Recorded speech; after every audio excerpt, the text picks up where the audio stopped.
Hello everyone, आप सभी का एक बार फिर से स्वागत है मेरे यूट्यूब चैनल पर। आज के इस वीडियो में हम डिस्कस करेंगे मेटल और नॉन मेटल चैप्टर का इन शॉर्ट यानी समरी। ठीक है, ये पूरा थ्योरेटिकल चैप्टर है तो आपको अच्छे से लाइन रीड करनी है खुद से, क्योंकि जब खुद से करते हैं तो हमारा ब्रेन भी उसको रीड करता है। ठीक है, और जब हमारा ब्रेन रीड करता है तो वो हमारी मेमोरी में फिक्स हो जाता है यानी सेट हो जाता है। इसलिए कहते हैं कि बाद में हमें सेल्फ स्टडी भी करनी चाहिए। ठीक है, तो देखो सबसे पहले आता है elements can be classify as the metal and non metal. कहने का मतलब ये है कि जो एलिमेंट्स है वो दो टाइप क्लासिफाई किए जाते हैं, मेटल और नॉन मेटल। ठीक है, और मेटल नॉन मेटल भी इनकी प्रॉपर्टी के ऊपर ही डिपेंड करता है, यानी इनके प्रॉपर्टी के बेसिस के ऊपर ही। ठीक है, मेटल्स जो होते हैं वो लस्टर होते हैं, मेलेबल भी होते हैं, डक्टाइल भी होते हैं और गुड कंडक्टर ऑफ हीट और इलेक्ट्रिसिटी होते हैं। ठीक है, आप इसका डिफ्रेंशिएट भी कर सकते हो, मेटल कैसे होते हैं, नॉन मेटल कैसे होते हैं। ठीक है, उसके बाद है they are solids at room temperature except the mercury which is a liquid. अब जनरली जो मेटल होते हैं वो सॉलिड होते हैं, और जो सॉलिड होते हैं वो रूम टेम्परेचर पे होते हैं, यानी रूम टेम्परेचर पर सॉलिड होते हैं जनरली जो मेटल होते हैं। ठीक है, लेकिन मरकरी भी मेटल है, लेकिन वो एक एक्सेप्शन केस है कि वो लिक्विड की फॉर्म में है। अब लिक्विड की फॉर्म में रूम टेम्परेचर पे नहीं हो सकता है। ठीक है, उसके बाद है metal can form positive ion by losing electrons to non metal. Metal जो होते हैं वो इलेक्ट्रोपॉजिटिव होते हैं, क्योंकि वो पॉजिटिव आयन्स होते हैं, उनके पास पॉजिटिव चार्ज होता है, क्योंकि जो इलेक्ट्रॉन को लूज़ करता है उसके ऊपर पॉजिटिव चार्ज लग जाता है और वो इलेक्ट्रोपॉजिटिव होता है। वहीं पे जो नॉन मेटल होते हैं वो इलेक्ट्रोनेगेटिव होते हैं, क्योंकि वो इलेक्ट्रॉन को गेन करते हैं, और जो इलेक्ट्रॉन को गेन करता है उसे उसके ऊपर कैसा चार्ज आता है, नेगेटिव चार्ज आता है। मेटल जब ऑक्सीजन के साथ कंबाइन होता है तो बेसिक ऑक्साइड बनाता है, जैसे एल्यूमिनियम ऑक्साइड हो गया, जिंक ऑक्साइड हो गया, और ये प्रॉपर्टी शो करते हैं बेसिक और एसिडिक ऑक्साइड दोनों की तरह। ठीक है, और ये जो भी ऑक्साइड होता है इसे कहा जाता है एम्फोटेरिक ऑक्साइड। कहने का मतलब ये है कि एम्फोटेरिक ऑक्साइड वो ऑक्साइड होते हैं जो बेसिक और एसिड दोनों प्रॉपर्टी शो करते हैं।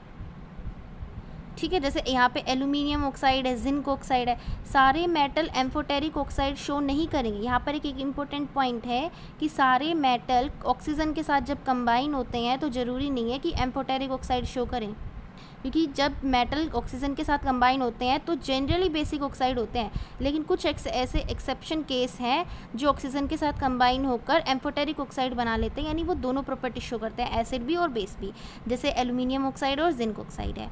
ठीक है तो मेटल ऑक्सीजन के साथ कंबाइन हुए तो दोनों प्रॉपर्टी शो करें, यानी क्या होगा, एम्फोटेरिक ऑक्साइड हो गए। लेकिन ज़रूरी नहीं कि सारे मेटल ही क्या हो, आपके एम्फोटेरिक हो। ठीक है, ये पॉइंट आपका बहुत ही ज़्यादा इंपॉर्टेंट था। उसके बाद है डिफरेंट मेटल। अब अलग अलग मेटल होते हैं तो सबकी अलग अलग रिएक्टिविटी होती है वाटर के साथ और डाइल्यूट एसिड के साथ। जैसे आपने रिएक्शन पढ़ी होगी मेटल की, जब हम मेटल की रिएक्शन वाटर के साथ करवाते हैं या फिर डाइल्यूट एसिड के साथ करवाते हैं। ठीक है, तो अलग अलग मेटल्स की क्या होती है, अलग अलग रिएक्टिविटी होती है, पानी के साथ भी और एसिड के साथ भी। उसके बाद आता है common metals arrange in order of their decreasing reactivity is known as activity series. Activity series कौन सी सीरीज होती है, एक्टिविटी सीरीज वो सीरीज होती है जिसके अंदर हम मेटल्स को अरेंज करते हैं उनकी रिएक्टिविटी के ऊपर। समझ रहे हो, उनकी रिएक्टिविटी के ऊपर, कि जो सबसे ज़्यादा रिएक्टिव है वो सबसे ऊपर जाएगा, जो कम रिएक्टिव है वो सबसे नीचे आएगा। ठीक है, उसके बाद है जैसे मेटल अबव हाइड्रोजन। अब जैसे हाइड्रोजन आता है तो एक्टिविटी सीरीज़ आपको पता चल गया, एक्टिविटी सीरीज़ कौन सी सीरीज़ होती है, एक्टिविटी सीरीज़ वो सीरीज़ होती है जिसके अंदर मेटल और नॉन मेटल को अरेंज किया जाता है उनकी रिएक्टिविटी के ऊपर, डिक्रीजिंग रिएक्टिविटी के ऊपर। जो हाइड्रोजन से ऊपर मेटल होते हैं वो बहुत ज़्यादा रिएक्टिव होते हैं, और जो हाइड्रोजन से नीचे होते हैं वो बहुत ही कम रिएक्टिव होते हैं, और वो डिस्प्लेस कर देते हैं डाइल्यूट एसिड में से किसी भी एलिमेंट को, क्योंकि वो क्या होता है, कम होता है। मैंने एसिड बेसिस और सॉल्ट के अंदर ये बताया था आप लोगों को। ठीक है, उसके बाद है कि ज़्यादा रिएक्टिव मेटल डिस्प्लेस कर देता है कम रिएक्टिव मेटल को उसके सॉल्ट के सॉल्यूशन में से। ठीक, उसके बाद आता है metal occur in nature as free element और in the form of their compound. Extraction of metal from their ores and then refining them for use is known as metallurgy. Metallurgy के 2 number के question में पूछा जा सकता है ये आपसे कि मेटलर्जी वो प्रोसेस होती है जहाँ से हम क्या करते हैं, मेटल्स को एक्सट्रैक्ट करते हैं उसके ओर में से, और फिर बाद में उसे रिफाइनिंग प्रोसेस में हम यूज़ करते हैं। ठीक है, उसे मेटलर्जी कहते हैं।